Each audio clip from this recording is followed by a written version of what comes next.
Hey guys, this is What's Good for Acapulco on Apple TV. So, this show, I saw it advertised on Apple TV, as one does. And I just didn't know, like, sometimes I'm drawn to it, just depends on, like, what the description is. And a couple weeks ago, I heard a radio host talk about it before my music kicked in. And I was like, okay, maybe I'll give her a shot. I'm like, I'll do it because, you know, now I'm kind of in my lull. I'm in a mood where it's like, I don't know, like, half the time what to watch, what not to watch. I want something funny. Sometimes I want something dramatic, not too long, good amount of time. Now, this one, like this show, I very much recommend because it's a good amount of comedy and drama to where I would almost too place it as almost a telenovela, like how if you had watched Jane the Virgin, similar to that kind of style. Um, because this show, with how it is written and how, I wouldn't say how the dialogue is, but how the storytelling is, it's very self-aware. The uncle is essentially telling the story, and then we see it played out by like past versions of family members, these characters. And so, with the uncle telling the story, sometimes he doesn't remember certain events, how they happened, or like forgets things, and it's like, oh, that's not how it happened, and maybe changes it, stuff like that. And then within the flashback, it'll change, or the the name will change. It'll coincide with what they just talked about.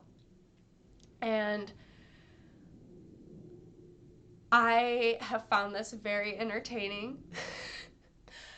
There was a point when I started where I was like, it's kind of slow. Each episode is about 30 minutes, but once you get into it, the time just flies by. And you're like, oh, we're done already? I wish we weren't. Like, can we keep going? Um, I will be honest, like, we are currently in the second season. Episode, I believe, 6 comes out this week. I know there's going to be 10 episodes for episode season 2. So, we're kind of like halfway in season 2 currently. And so I really enjoy what, has, I would say, just been delivered, like, from the cast and the crew, because even just the location, I think, like, to me, it just feels very authentic. I love that. I love that about a show.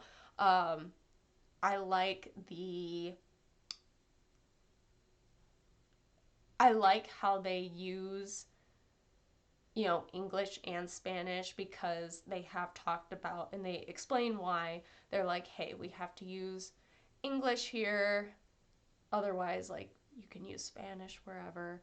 Um, and I just really enjoy the dynamic of this show. And season 1, I hated some character, or I didn't hate. I disliked some characters. Season 2 has made me feel a little differently about some, or like we learn a little bit more about, like, I'd say some of the background characters. And I'm like, why? I'm like, I love and I hate that. I'm like, don't do that, please. But this show is shot in Mexico, and what I did also learn is it's inspired by the movie How to Be a Latin Lover from 2017. So it's not something where, so what I mean by that is, it's not something where you would have to watch that movie. but it's very interesting if you wanted to look up like, oh, what are the names? Like, are things so like, what are the names? What kind of happens in the movie?